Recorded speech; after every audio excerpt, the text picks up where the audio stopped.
So before I begin this video, I want to start by saying that to any men who may feel angry and lost and are somehow watching this video, I want you to know that this is not a personal attack, but instead an attempt to understand and constructively criticize the manosphere. And I hope everyone, no matter who you are, can get something out of this video.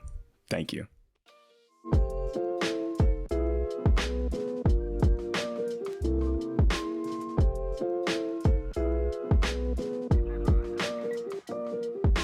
I haven't done this in a minute. This is scary. Time not to die. Men can better themselves, albeit through the... Okay. Jesus Christ. Hi everyone, my name is Anthony, but my supervisor calls me Tony, and yes, I know what you're thinking, but this is not Tom Nook's basement. Actually, this is just my apartment. Welcome everyone to the video, and I hope you enjoy. Around July of this year, one bald man in sunglasses by the name of Andrew Tate would begin to take the internet by storm. He was brash, misogynistic, and eventually would be accused of multiple sexual assault and sex trafficking allegations. And yet, this didn't stop many men from idolizing him and adopting his beliefs and outlook on women. Well, at the time of this recording, Tate has been the most recent prominent misogynist on the internet. He's also not close to the first.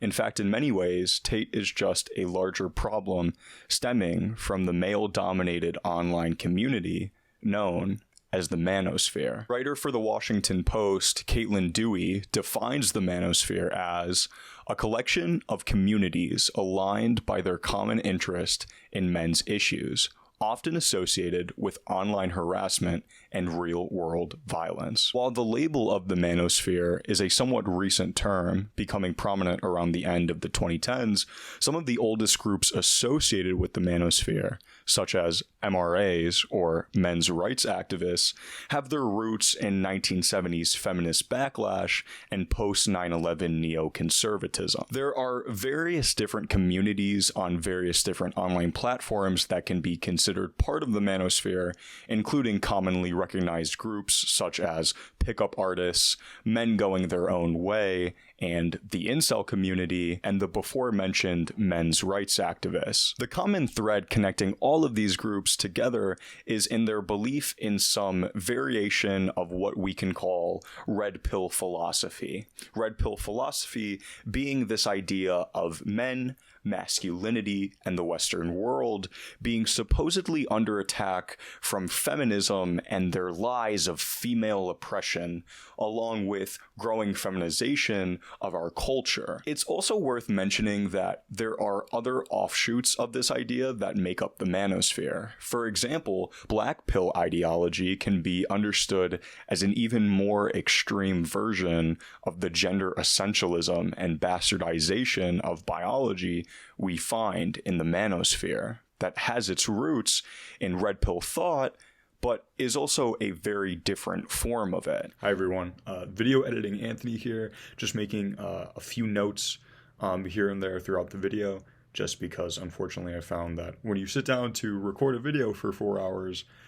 you start to gloss over some things that you shouldn't be glossing over.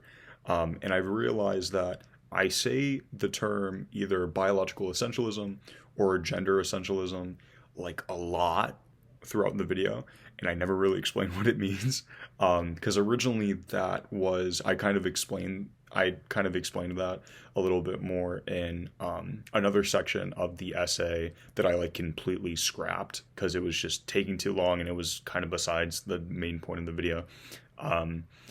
But when I say gender essentialism or biological essentialism, all that I'm referring to is just this idea in our culture that things like gender norms and gender roles that we see in our society, it's this belief that they're that way because they're just inherent. They're just, women want to do this because they're women, and men want to do this because they're man.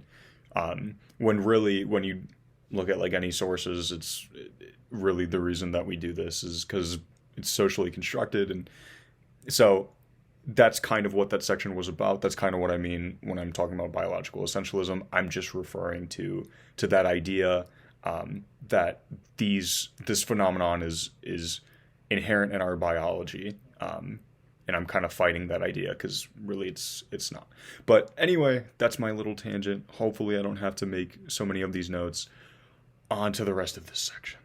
In this video, I'm less going to be directly challenging these ideas, since this is already something many other YouTubers have already done. Instead, I'm going to try and explore a greater understanding of this community, highlight why this community is such a problem to begin with, as well as make my case as to how feminism can actually be a lifeline to red and black-pilled men instead of being the lying boogeyman that feminism is painted as in our modern Western patriarchal culture.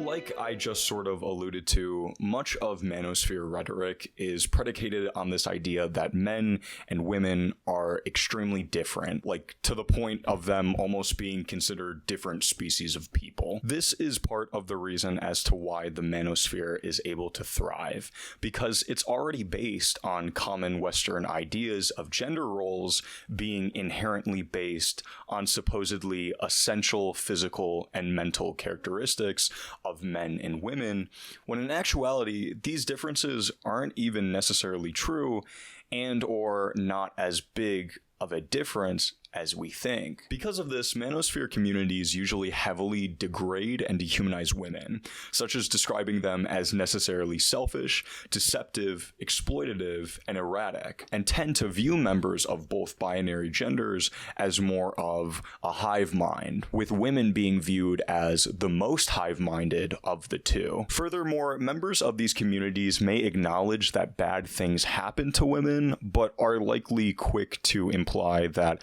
the woman being victimized had some blame for the sexual violence or ridicule done to them. This is also because the men in these groups don't just hold these beliefs in a vacuum.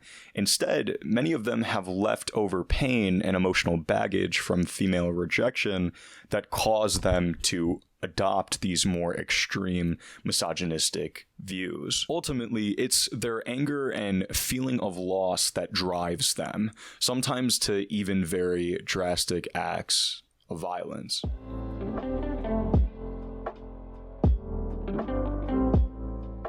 While it would be easy to write this all off as a few nerd collectives trading in their quiet nights of D&D for a pastime characterized by yelling at women on Reddit and in the usual COD lobby, it's important to note that there is a substantial growth and migration being observed in the social sciences in regards to the manosphere. While these connected communities have always intersected by sharing ideas and members, the manosphere is getting bigger, and many members are gravitating away from less overtly sexist corners of the sphere, like the pickup artist community, for example, and instead migrating towards more toxic communities, such as the incel community. Ironically, much of this growth and toxic migration is stemming from the success of modern-day feminism. While it's extremely important to note that women still have a long way to go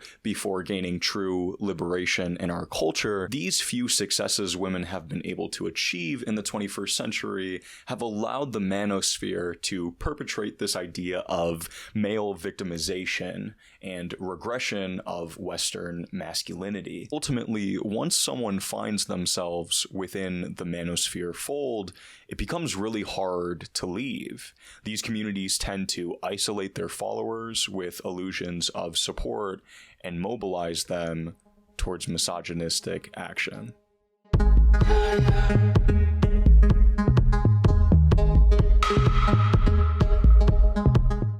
Andrew Tate is in many ways a perfect example of the manosphere's continued evolution, but he also raises an important question, specifically, how can we make sense of him in terms of the larger inner workings of the sphere? First and foremost, we have to find a better way to understand the specific communities within the manosphere. University of Ottawa master's thesis writer Mary Lilly provides the beginning of a taxonomy that we can work off of to get a better understanding. Lilly cites the main divide in the manosphere as being who members see as the central blame for the degradation of masculinity in our culture.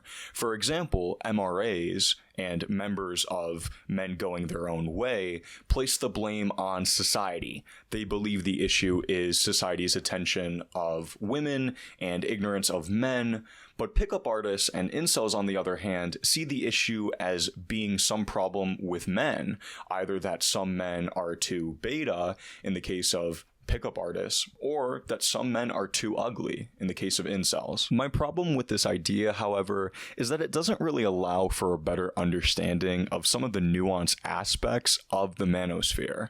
For example, while this taxonomy would group pickup artists and incels together, they couldn't be more different and have different core beliefs and produce different outcomes within their members. Pickup artists, for example, while still misogynistic, don't really have much aggression towards women and fundamentally hold on to the belief that men can still better themselves, albeit through the embrace of toxically masculine ideas, thus producing men who are, yes, misogynists, who try to gain sex by playing mind games on women, but men who ultimately can function socially in the end nonetheless. Incels, on the other hand, have much greater ideas of gender essentialism, have greater hatred towards women, and ultimately don't believe that men on the lower rungs of society can succeed and find love, thus producing men who tend to either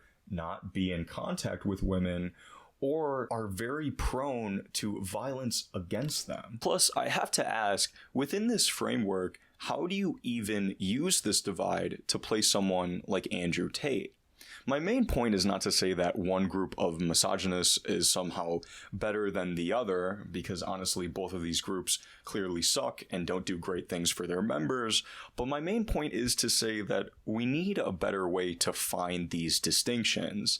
This then leads me to my idea of what I like to call the 5 spectrums of masculinity.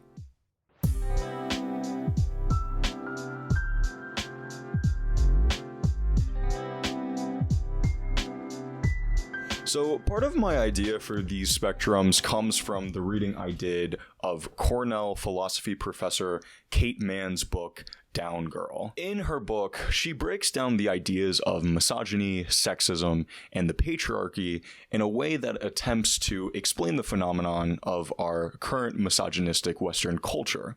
She describes these 3 ideas as separate but interconnected entities. According to Manne, sexism is the biological essentialist idea of men being better than women. The patriarchy is the societal structure then formed around this distorted biology, and misogyny is the cultural and social policing of women that then occurs because of this institution.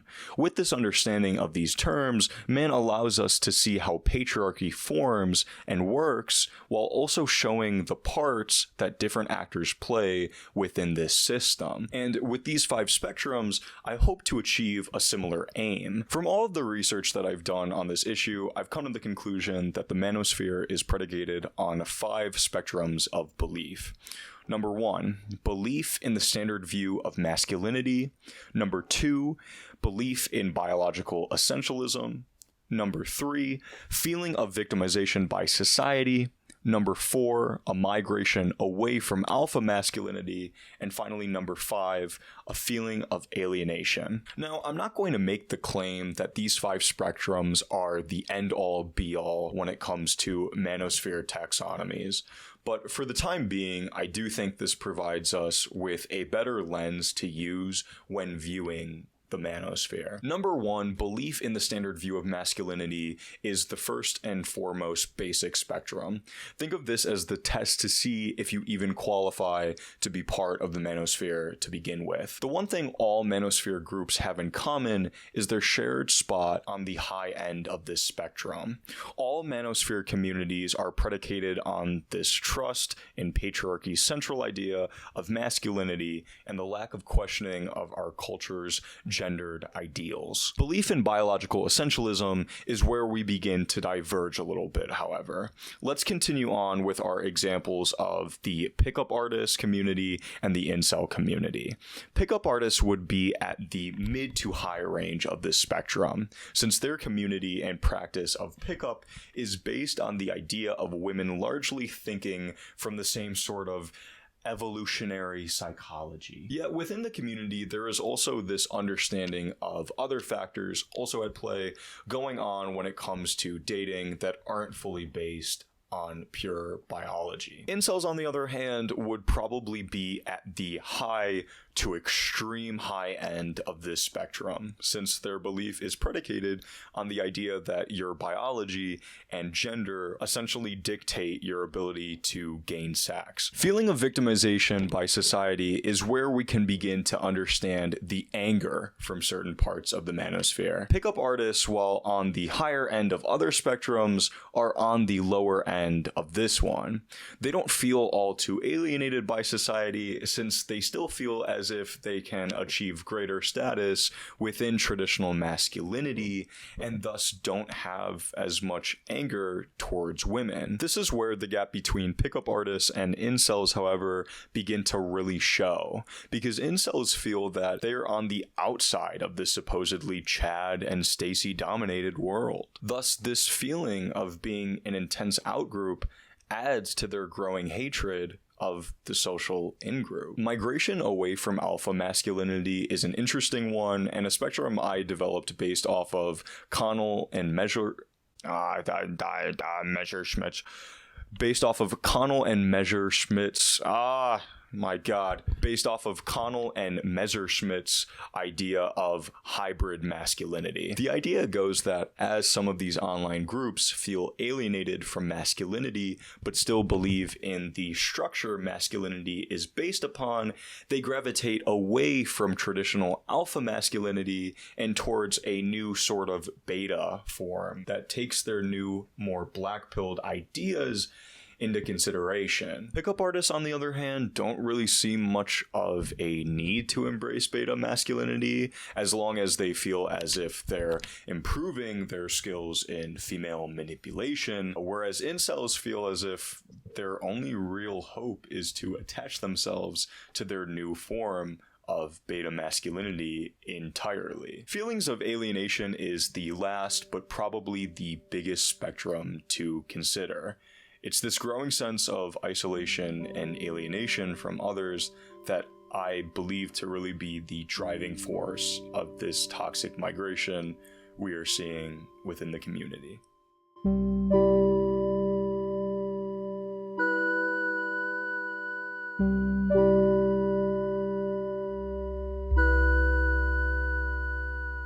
So this is kind of challenging because sometimes we feel hopeless about something. And what's happened is on the internet, we have support communities, right? So I want y'all to kind of think about this from the top. So if I'm hurting about something, let's say I'm starting to take the black pill, and I feel those negative emotions, what I'll do is gravitate towards a community that validates my experience. And as I gravitate towards that community, I feel better. But then sometimes what can happen is the community itself can become toxic. And then they lean on each other for support, which is absolutely what communities are supposed to do. The challenge is that if we're not careful, we see this a lot, and there's actually data to support this, which we'll talk about a little bit, is as this starts to happen in a community, it actually worsens our mental health and distorts reality even more.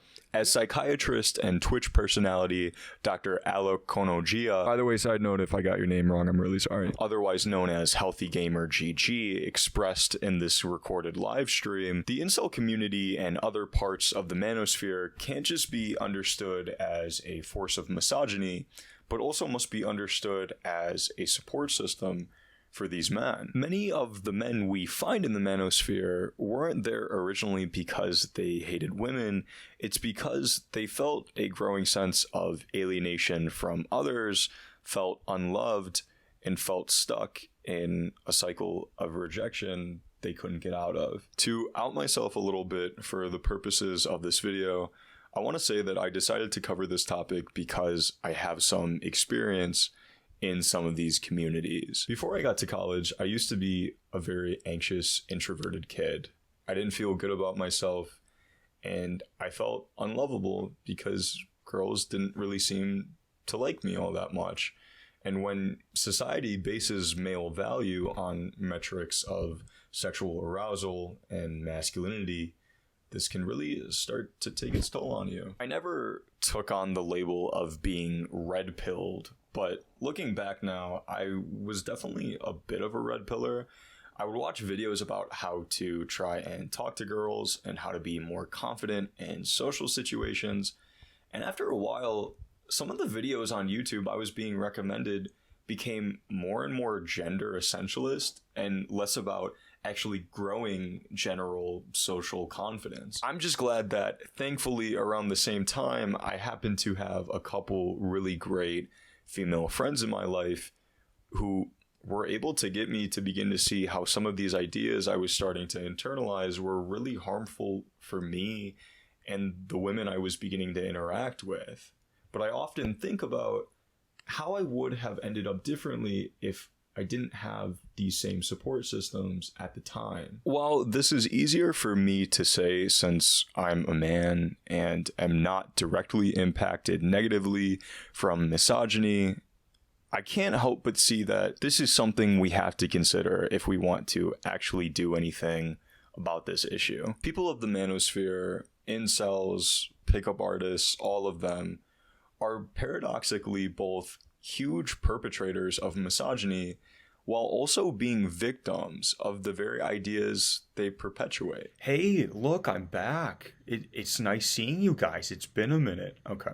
So I am mostly going to leave this section of the video intact.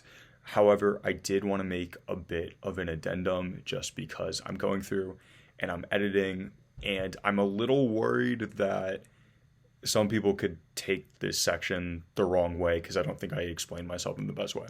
So the point of this section was not to be like, boo-hoo men, boo-hoo me. That wasn't the point of any of this. I'm not trying to take away the real victims of the situation, which are women. You know, everything from the things that are said to women on the street to the sexual violence that they're faced with because of these chat rooms, because of these communities. No one's denying the fact that women are the true victims in this. All this section was trying to introduce was my central point that this issue between the genders and kind of our gendered ideals in our society, it's not just an issue for women. It's really an issue for men too. Men are victims in this also, not as much as women, of course. I'm not trying to compare and say one is worse than the other. And it's a different type of victimization, but men are victims of these ideas too. And once we start to look at this entire issue from that lens, instead of just men v. women, we really start to see that we're all kind of in this together, and this is a social issue that affects all of us. And this is kind of the point I'm trying to have throughout the entire video. And this is really the section where I try to introduce that. But now that I'm going over it, I'm worried that I didn't get that across. So I did want to make this little edit in here. But I hope that clarifies some things. Now on to the next section of the video. Thanks.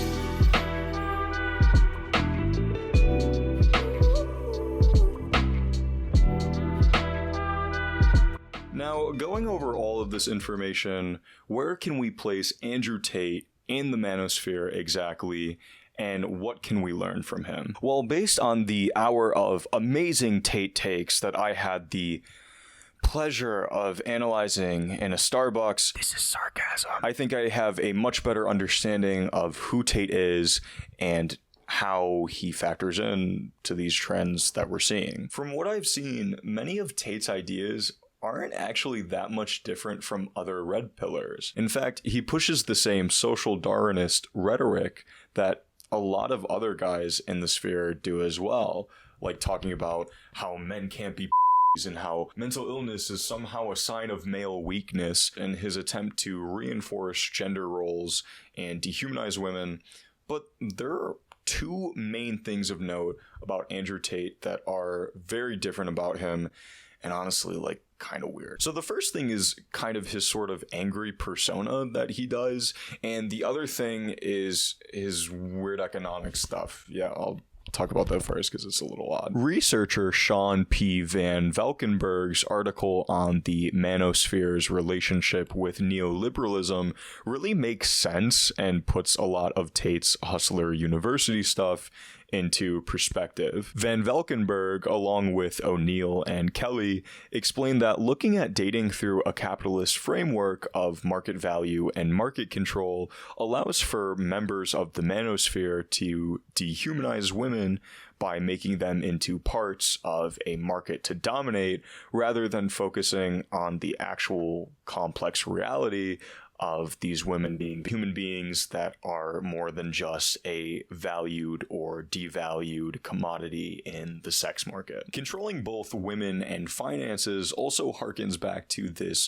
traditional idea of male control or patriarchy that most of Western society is based upon. Thus, if you are doing well in both of these regards, then you're a strong man in the minds of Tate, many others, the sphere, and in our Western culture. Going back to his persona, however, I think this is where we can begin to see how the manosphere trend of migration that we're seeing and Tate are connected. Now, if you were to put Andrew Tate on all five of the spectrums that I laid out beforehand, his location on all five wouldn't be too different from members of, say, the pickup artist community. This is true for all of the five spectrums, except for maybe spectrum 3, or the feeling of victimization by society. Tate is very provocative and seems to be intentionally tapping into a lot of the growing anger young men in the manosphere are feeling. To reference another idea from Kate Manne, Tate seems to be taking a page out of Donald Trump's book when it comes to his aggressiveness and overall disregard for others. Young men don't love Tate despite his overt misogyny, they love him because of his overt misogyny. When members of the manosphere hear Tate speak, it's as if they are hearing a more traditionally masculine version of themselves expressing the same anger and ideas that they have. What we are seeing from Tate also coincides with a larger trend we are seeing in the social science. The manosphere isn't just migrating to more toxic communities, formerly less toxic communities are becoming more toxic for the members left behind. In many ways, we can view Tate as a sort of toxic evolution of groups like the pickup community. This is why, while Tate has been accused of awful, awful things, I don't think him or others like him will be going anywhere anytime soon, or their replacements won't be any better. It's because he is a reflection of the increase in anger that the manosphere is experiencing. Now, considering all of this, it goes without saying that we have to do something.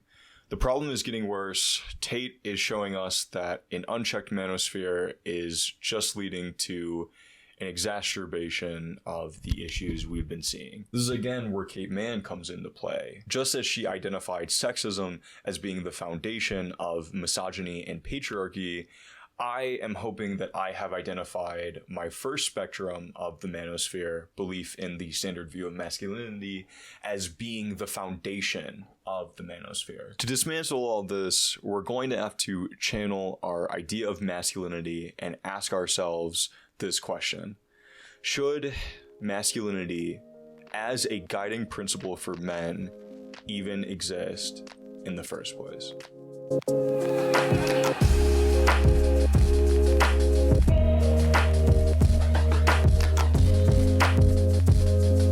In a blog post by Professor of Philosophy at the City College of New York, Massimo Pialucci. God, Anthony, get names right. He's Italian. You're Italian. It's not that hard. Pialucci criticizes the manosphere from a Stoicist perspective. In his article, he says that while Stoicism is usually cited as one of the positive cornerstones of masculinity, in practice, the main tenets of Stoicism are often fully disregarded in exchange for a few cherry-picked ideas from Stoicism that can then just be used to rationalize misogyny. Pialucci's writing is a perfect example of why masculinity as a guiding principle for men just doesn't really work. Because from the pragmatic perspective, the ideas taken into masculinity are often bastardized and misappropriated. Even from a theoretical view, masculinity is still kind of a bad guiding principle because it implies two things. One, that all men need a certain trait, and two, that women usually don't have that certain trait. Look, as much as it would be much easier to think this way, the fact is that not everyone is the same. Not every man is the same. People are different.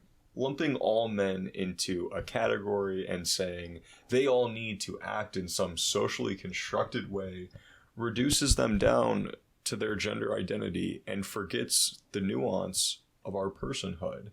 Especially when a lot of these ideas of masculinity are sort of arbitrary and don't always serve much of a positive purpose outside of social approval. And if the trait is so important, then why isn't it also associated with women as well?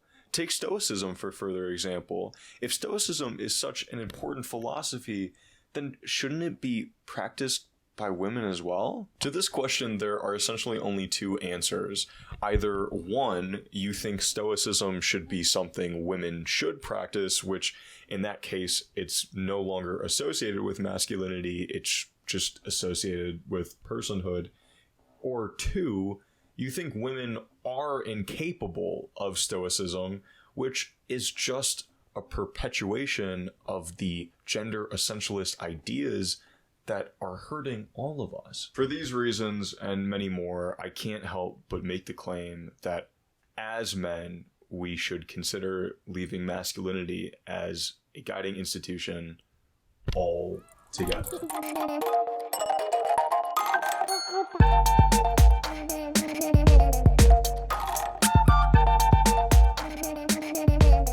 So in essence, what I consider as healthy masculinity is like to be independent and to be responsible, to take care of your health, take care of your hygiene, try to be as financially independent as possible, try to be, a self-sufficient human being who makes the world a slightly better place. Now, if you're listening to this, and especially if you're a woman, you may think, oh my God, but those are not those aren't masculine ideals. Like I as a woman can do this as well, right? Those are great. And I would completely agree with you. And so I think the other thing, and this is what I honestly believe about masculinity and femininity, is that if you really lean into these yogic teachings, right? These teachings from the karmic traditions, that these things, which a lot of people will agree with, are social constructs, right? They're constructs of the mind. And at the end of the day, I think being a good man or being a good woman doesn't necessarily have different criteria. I think the real thing is to be a good human being. And if there are certain aspects of your identity that you appreciate, whether they're masculine or feminine, by all means lean into those. But at the end of the day, I don't think that healthy masculinity is substantially different from healthy femininity. I think that word healthy doesn't actually come from the masculine or the feminine.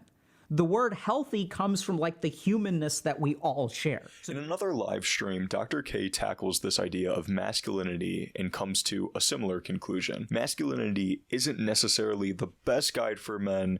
However, he also notes that while it's easy to say all of this, men feel lost without masculinity. So naturally, we have to ask, how do we actually ditch masculinity in any effective way? Ultimately, I think for men, it's going to come down to two different things. One, a refocusing of our priorities as men, and two, a replacement of masculinity with personhood. The reason we as men tend to feel lost without masculinity has nothing to actually do with us actually losing that masculinity. The reason I say this is because even if we don't consider ourselves masculine as men, many of us are still actively trying to achieve it. We feel lost because our focus is still on masculinity. Take incels, for example. Many of them feel alone and have band together in chat rooms, not because they are supporting each other as a group attempting to disregard masculine ideals and their harmful psychological effects, but because of their inability to achieve arbitrary goals established by common masculine ideas, such as the acquisition of sex and social power. If we as men decide to refocus our concerns away from this path, we will no longer feel lost while on it. We can begin to start to feel actually secure within ourselves, not by losing the game or trying to win, but just refusing to play entirely. But Tony, I can hear you asking, which, please call me Anthony, I hate the name Tony. if I don't have masculinity to guide my goals and actions, then how will I guide myself? I mean, to be fair to Stitches, that's a fair question. Masculinity is a socially embedded idea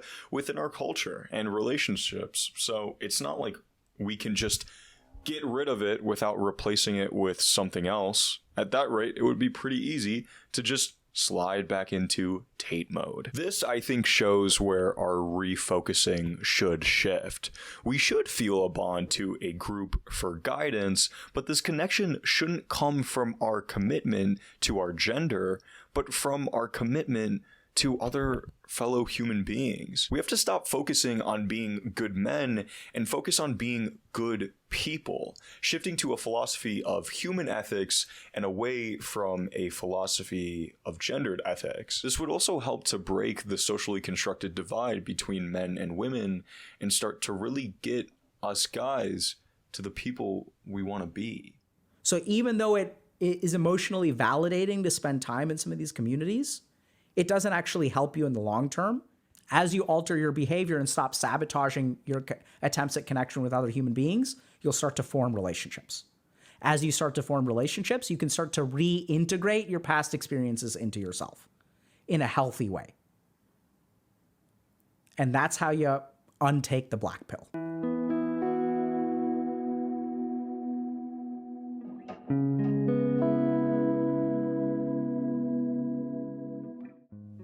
Okay, closing remarks. To any men who feel lost and who are still watching this, please understand that you don't need Andrew Tate or your Reddit forums to make you feel happy and fulfilled.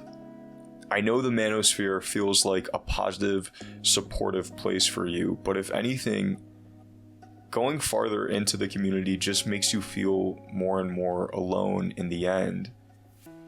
It's hard for us right now. I know our culture is changing. We don't feel like we have a stable place anymore, and this change can be scary. It can make us feel like we should just go back to the way that things were and try to hold on to that masculinity that's slipping out of our hands. But there's a reason things are changing. There's a reason men are becoming more feminized. It's because this old system of masculinity wasn't working for us to begin with.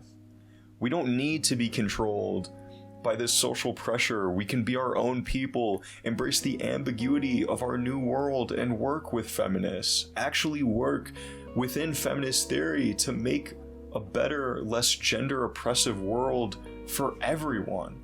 Instead of adding to the problem, and instead of slut shaming and adding to our own unhappiness. It's hard. All of this is easier said than done, but it's worth a try. Feminism isn't our enemy, it's our ally. And a focus on shared humanity, more than a focus on Andrew Tate's special brand of masculinity, will get us closer to the point where us as men can begin to truly find the love for ourselves that we've been wanting. So for the end of this video, I'm going to talk about one of my favorite things, that being myself, and recall a moment from high school. So I remember when I was in high school, and I remember the first time I ever painted my nails. I painted them, I liked how they looked, I felt myself like how they looked, and instantly I took it off. I took the paint off my nails. I didn't want anyone to see me. I didn't want people to think that, you know, I was gay, or for women to judge me, or for my guy friends to judge me. And, you know, and then flash forward to me going to college, and suddenly I'm with some better people around me. You know, I had my girlfriend who I met right before I went to college, and I just felt more confident in myself, and I didn't feel like I had to hang on to some of these ideals anymore. And so I started painting my nails again. I started doing what I wanted to do, and dressing how I wanted to dress, and, you know, being myself and not being afraid to act in a way that was feminine, masculine, and just be me and be free in who I am now. And so I like painting my nails, and I don't just like doing it because I like the way it looks. I like doing it because sometimes when I look down and I see a ring on my finger, or I look in the mirror and I see some of the stylistic choices that I like, and the music that I like, and the art, and what I like to engage in, and I don't question anymore whether or not it's a masculine thing to do. I question whether or not I like it, and I feel like because of that, I'm able to love myself a lot more now. All right. Enough of the sappy stuff. The video's over. Thank you so much for watching. I know this was a weird amalgamation of a variety of different things. We had some sappy stuff. We had me talking about myself. That's always fun. We had some philosophy. We had some social science. And ultimately, we had a good time. As always, my name is Anthony, but my supervisor calls me Tony. Stay golden. Go paint your nails. Tell a woman that you hate the patriarchy, but ultimately, go love yourself. Links to my script and sources will be listed in the description, so feel free to check those out. If you want, leave a like or comment, or tell me I did a good job. If you're in my feminist philosophy class right now watching this, Dr. Garcher, give me a good grade, please. This was a lot of work, and I got a little teddy bear, and I think I showed a cat in the video too. All right. But anyway, regardless, thank you so much. I hope this came out well. Again, thank you for watching for the 50th time. Peace.